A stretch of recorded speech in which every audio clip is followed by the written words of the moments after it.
Hello, Rob G with you here, the 23rd of January 2021. Gonna be working on this T28 Trojan today. This is a old Navy trainer. The front fuselage, the white part up there is a I believe it's a 1955 model. This gray tail cone and empennage is also a B model. I forget what year it's off of. It was painted in Air Force colors. The tail cone is just held on in here with 4 bolts. Anyhow, these parts got some damage on them that I'll be fixing at some time in the future, probably when I get time. But this horizontal stabilizer, for example, that's what happens when a propeller goes through it.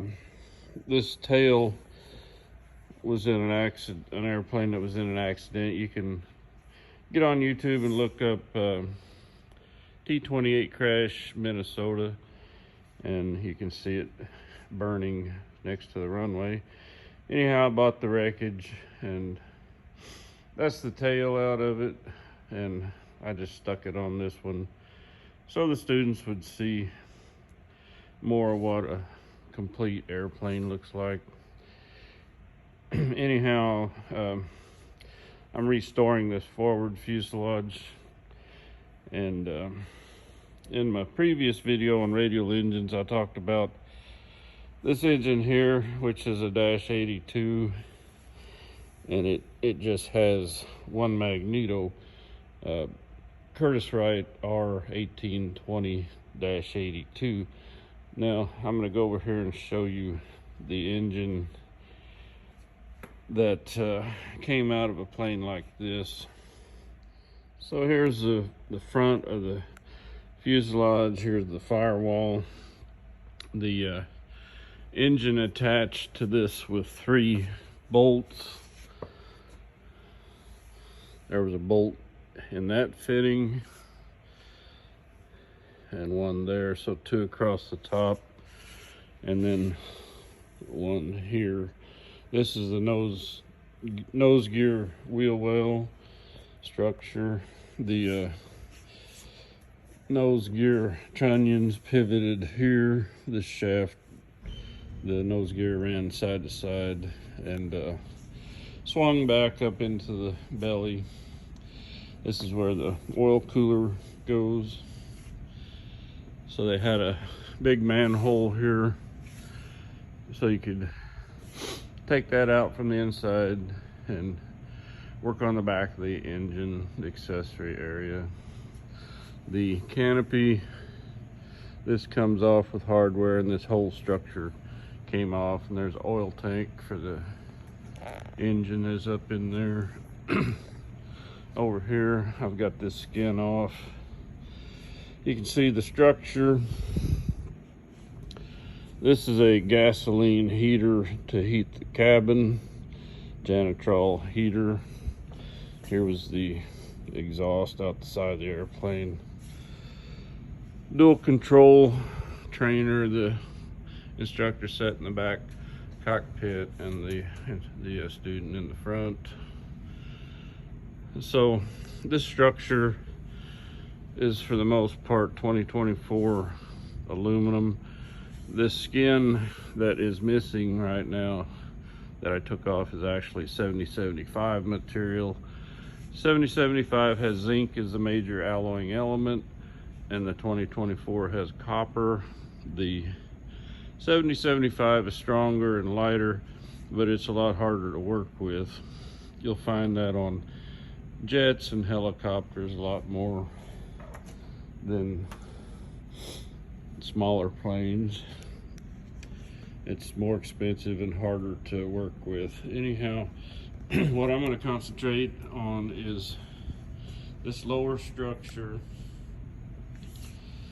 I'm going to take all the rivets out, take the skins off, and then take the structure apart to the extent that I need to clean it up remove any corrosion, prime it, and put it back together.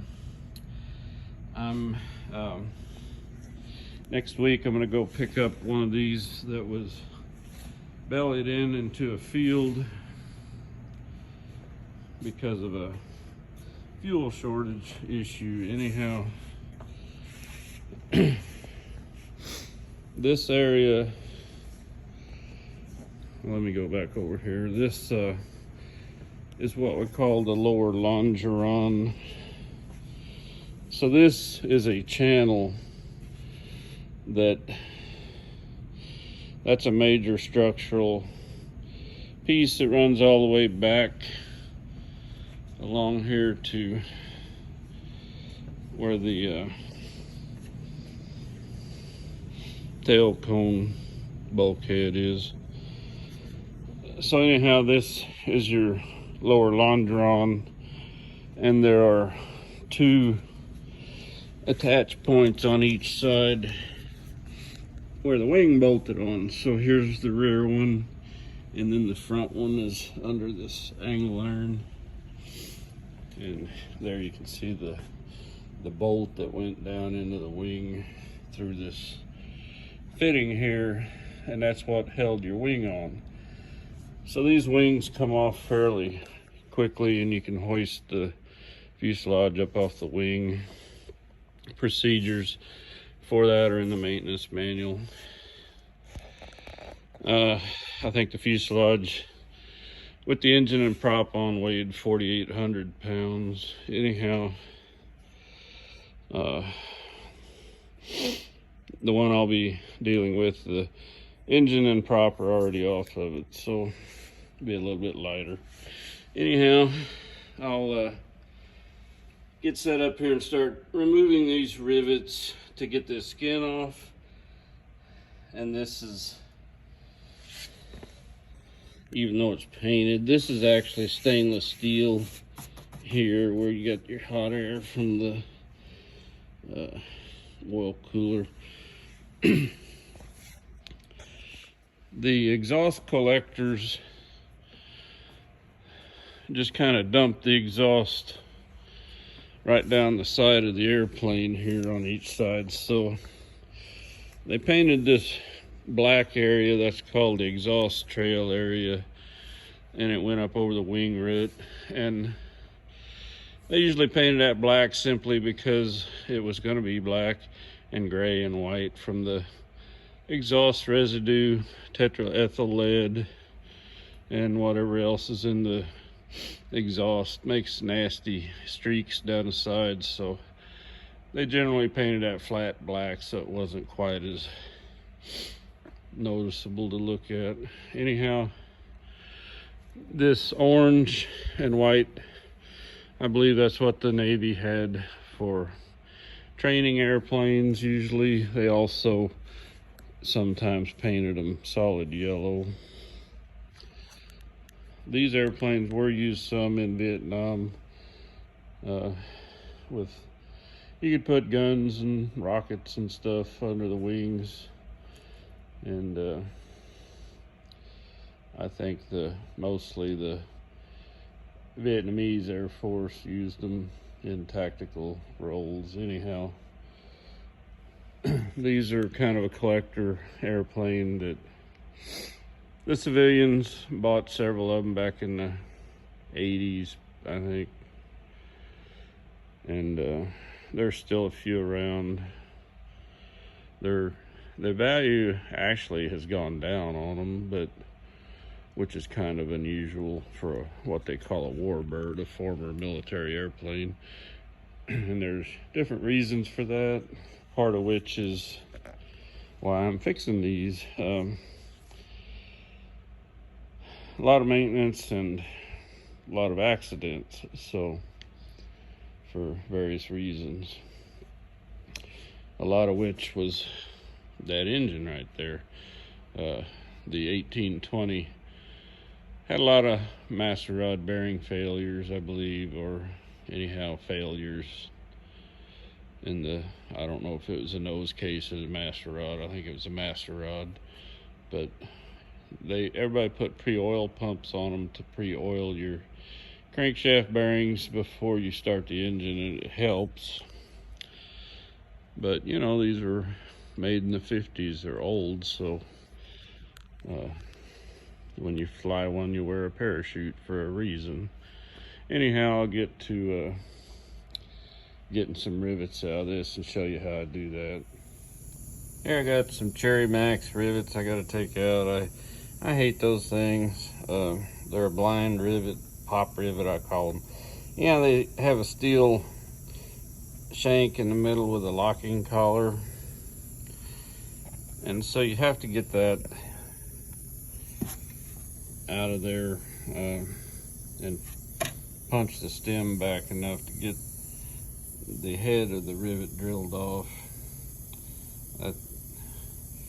Guys use those because they're easier and you don't have to get to the backside to buck it like you do with these solid rivets. These were bucked with an air hammer on this side and a steel bar on the other side to smash the rivet head.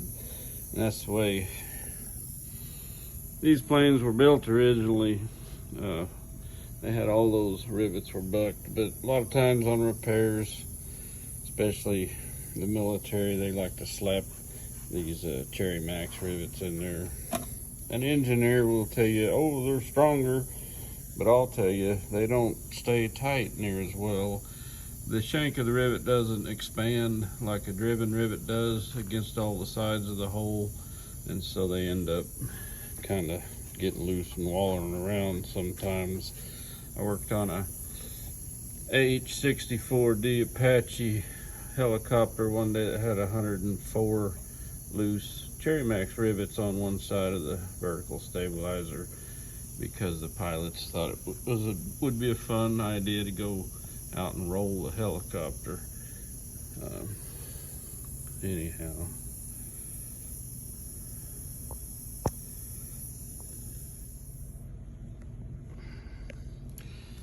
So I drilled into these with my Sioux palm drill, ergonomic small air drill. We like air drills. And you can see that locking collar that popped out of this one. I'll try to hold this and drill this one at the same time.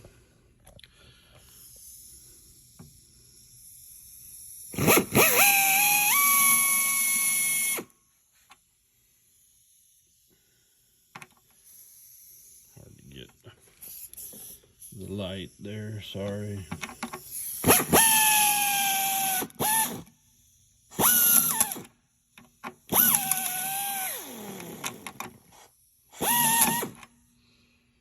So there's the locking collar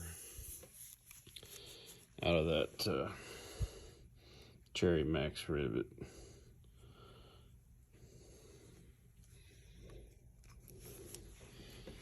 And now I can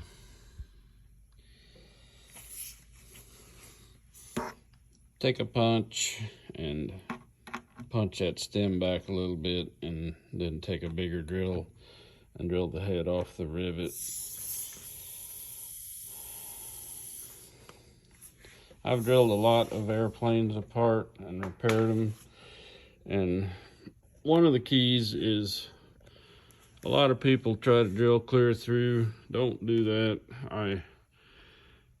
What I do is I drill into the head of the rivet enough on these brazier head or universal head rivets, the round head rivets you could call them.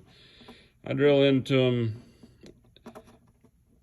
to where you're through to about where the skin thickness is, and then take a chisel and knock the heads off. And then once you peel the skins back, then you got this shank sticking out, however thick the skin was, and there were 3 layers here, so this was sticking out about 1/8 of an inch. And then I took a rivet shaver and shaved them down flush. And now I'll go back and drill these with a smaller drill, and then put a bucking bar on the backside and take a punch and tap these out. And that way I don't damage the holes. And these had Cherry Max rivets in them, and that's why they're already no rivets in those holes, because they just fell out once you took the heads off. Anyhow, these are in the lower longeron channel, big heavy extrusion, and so I'll drill those with a smaller size drill than the rivet hole requires. So you leave a little bit of rivet shank all around the hole, so you don't want to elongate the hole. So then I can punch these out with a punch, and when we put new skin on there, we'll pick up those existing holes. Usually you put your new skin on and back drill it from the inside with long drill bits. If it's a fairly flat skin, you can lay your old skin on new metal and just drill through into the new skin, and we cleco it down to a plywood table. But these are rounded skins, so you really got to use some different techniques on those usually.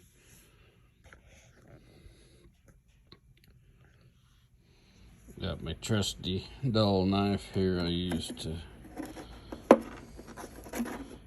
help get under there to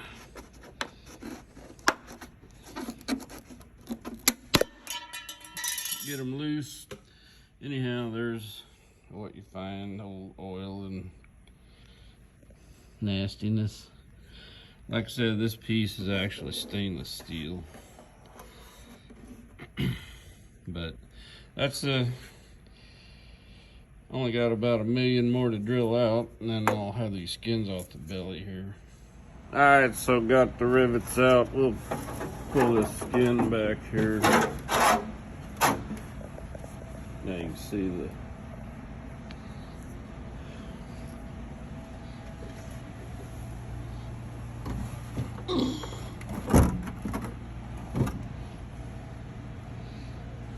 oil-soaked mud dauber nest.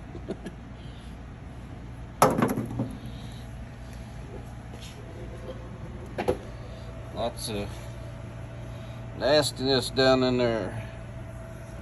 That's one reason that we want to take these apart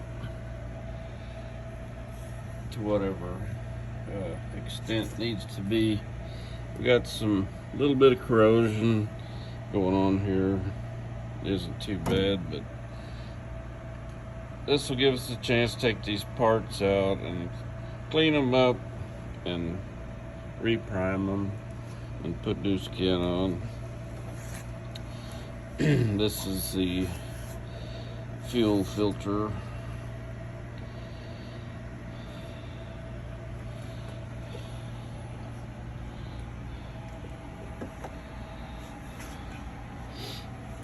You can see that big gasoline heater there, janitrol heater.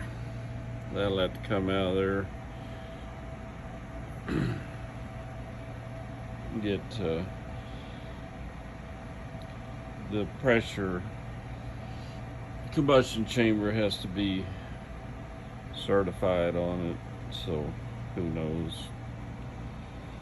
But lots of hydraulic and electrical stuff down in the belly here. This airplane is noted for having a lot of hydraulic and electrical wiring and connections and junction boxes, and just it's a nightmare to work on, really. But I guess they thought all that stuff was necessary. This is the kind of stuff that we run into where somebody in the Navy had put a patch on the outside and put big pop rivets, Cherry Max rivets. Well, the structure underneath was broke.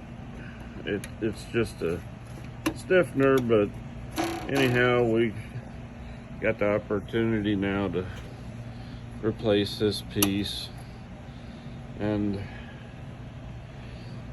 down here, they didn't even have, this was shoved back, this whole flange. The Cherry Max rivets were pushing against it. I bent it back out. It's pretty soft stainless. It's easy to bend, but they had these this mess here, and these were just pushing against it. I think the very bottom one I had to take out. These weren't even in the hole in the flange. You had the flange pushed back.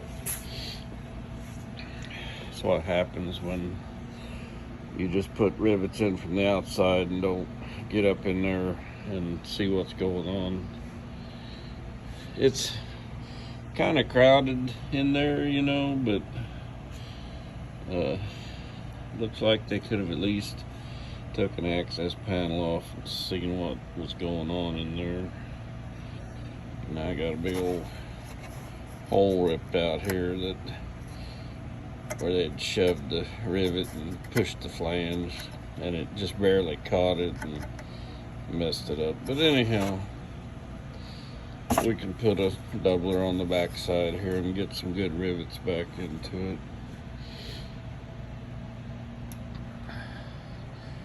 I have a feeling that the one I'm gonna repair that was landed in a plowed field, I'll end up probably making all these frames new myself, so I'll do videos on how you do that. I'm calling a couple of people that say they sell parts for this frame here and this frame back here. All these are wrinkled up on the other one, so I can get a good pattern off of this one. The guy that owns this told me this one went through into a ravine or something according to the logbook, so it's been used as a plow at one time too. It's got some wrinkles here where somebody pounded it out, and doublers all over the place, but it's a lot better to begin with than the one I'm going to be picking up and working on, so I can use this at least for patterns to fabricate my, we call these formers when they're on the fuselage, they call them formers, and then if it's in the wing, they call them wing ribs. So ribs in the wing, formers in the fuselage, ribs in the tail surfaces. Anyhow, I think I'll call it a night.